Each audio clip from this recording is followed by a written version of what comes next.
एक गांव में रमन एक चाय की दुकान चलाता था।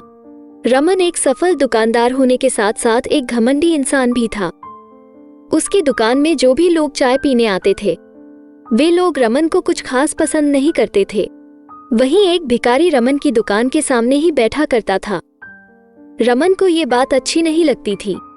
रमन की दुकान पर जो भी चाय पीने आता, भिखारी उनसे कुछ खाने को मांगा करता था। उनमें से कुछ लोग तो भिखारी को खाने को दे दिया करते थे, लेकिन कुछ लोग ये देखकर वहां से बिना चाय खरीदे ही चले जाते। एक दिन रमन उस भिखारी को बहुत बुरा भला कहता है और वहां से कहीं और भाग जाने के लिए बोलता है। भिखारी ये सुनकर दुखी हो जाता है, चुपचाप वहां से चला जाता है। उस दिन रमन की कमाई कुछ खास नहीं होती। रमन अपने घर चला जाता है। अगले दिन जब वह वापस अपनी दुकान पर आता है तो फिर से वही भिखारी उसकी दुकान के सामने सोया हुआ मिलता है। रमन उसको उठाता है और फिर से खरी खोटी सुनाने लगता है, लेकिन इस बार वो भिखारी वहां से कहीं नहीं जाता।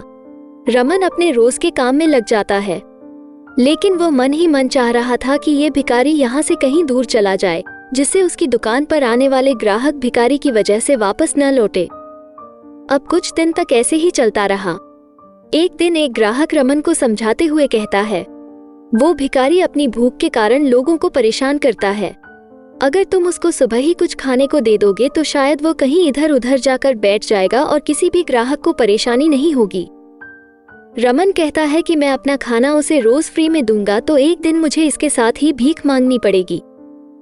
ग्राहक रमन का यह व्यवहार देखकर चुप हो जाता है और वहां से चला जाता है।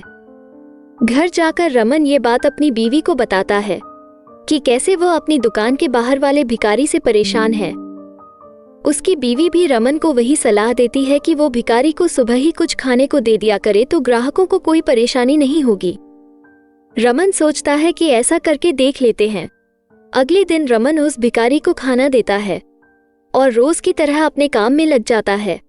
भिखारी भी खाना खाकर पास के ही एक पेड़ के नीचे जाकर सो जाता है। रमन को लगता है कि ये तो सही है, अब मेरे ग्राहकों को कोई परेशानी नहीं होगी और बिक्री भी बढ़ेगी। होता भी ऐसा ही है। अब ऐसा कुछ दिनों तक चलता है। एक दिन जब रमन अपनी दुकान पर आता है तो देखता है कि वो भिखारी कहीं नहीं है। रमन सोचता है कि अभी थोड़ी देर में आ जाएगा, लेकिन वो भिखारी पूरे दिन नहीं आता और रमन पूरे दिन उसका इंतजार ही करता रहता है। अब रमन से रहा नहीं जाता और वो उस भिखारी को ढूंढने निकल जाता है, क्योंकि भिखारी को खाना खिलाकर रमन को बहुत अच्छा लगता था।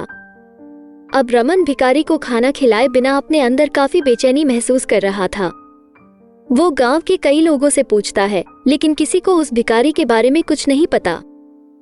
रमन दुखी हो जाता है और पूरी रात सो नहीं पाता। रमन की बीवी कहती है कि अच्छा ही तो हुआ ना, आपकी परेशानी अपने आप ही दूर हो गई।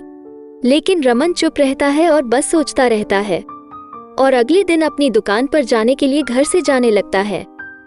ये क्या? तभी उसे वो भिखारी अपने घर के बाहर जमीन पर सोया हुआ मिलता है। रमन की जान में जान आती है। रमन उसको अपनी दुकान पर लाता है, खाना खिलाता है। ये देखकर भिखारी रोने लगता है। रमन कहता है कि तुम्हें अब कहीं जाने की जरूरत नहीं है, अब मैं तुमको तीनों टाइम का खाना दिया करूंगा। और अब दोनों एक दूसरे के अच्छे दोस्त बन चुके थे। कहानी का संदेश है कि हमें दूसरों की सहायता करने का मौका नहीं छोड़ना चाहिए। जब हम दूसरों के साथ उनकी मुश्किलात में मदद करते हैं तो हमें भी उनका साथ मिलता है और हमारे बीच में एक मजबूत बंधन बनता है।